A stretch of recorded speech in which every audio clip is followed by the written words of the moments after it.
ભોરા માલધારી ભરવાડ સમાજમાં રાણીમાં રૂડીમાં એ અવતાર ધારણ કરે. તેમની ભક્તિની વાત કરીએ તો રાણીમાં રૂડીમાના પિતા રત્ના ભગત હતા. તે અને તેમના ભાઈ વીરા ભગત બંને ધાર્મિક વૃત્તિના અને ભજનમાં હંમેશા આગળ રહેતા. રત્ના ભગતને સંતાન નહીં હોવાથી ગુરુ ગોપીનાથના આશીર્વાદથી મીરાબાઈ જેવી બે દીકરીઓનો જન્મ થયો. તે જ રાણીમાં અને રૂડીમાં. ભક્તિ જેમના અંગમાં વહેતી હતી. કિરારા વાંકાનેર તેઓનું મૂળ ગામ હતું, પરંતુ ત્યાંના રાજાને રાણીમાં રૂડીમાની ભક્તિ પર વિશ્વાસ ન હતો.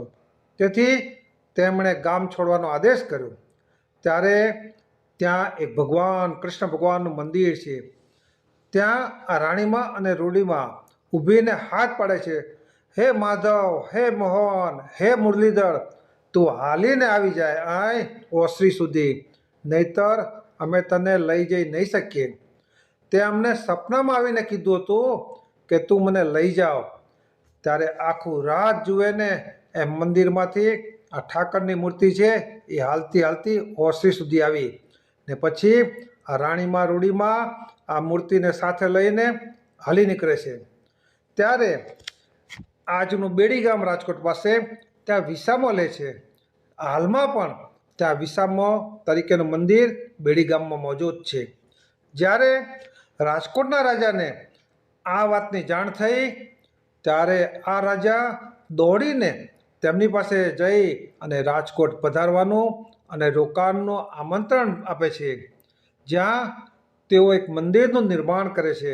અને આ રાણીમાં અને રૂડીમાં માતાજી રાજકોટનો આ પ્રેમ જોઈ રાજકોટના લોકોને આશીર્વાદ આપે છે કે કુદરતી આફતથી રક્ષણ અને તમને કોઈ જાતનું નુકસાન નહીં થાય અને ભૂખ્યાને ભોજન આ રાજકોટમાં મળી રહેશે.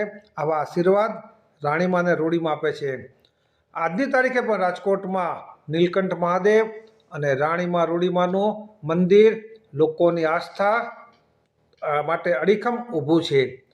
આવો આપણો ભારત ગુજરાત સૌરાષ્ટ્રની પવિત્ર ભૂમિનો ભવ્ય ઇતિહાસ છે. તેને આપણે હંમેશા યાદ રાખવો જ જોઈએ. જય શ્રી કૃષ્ણ, જય મુરલીધર.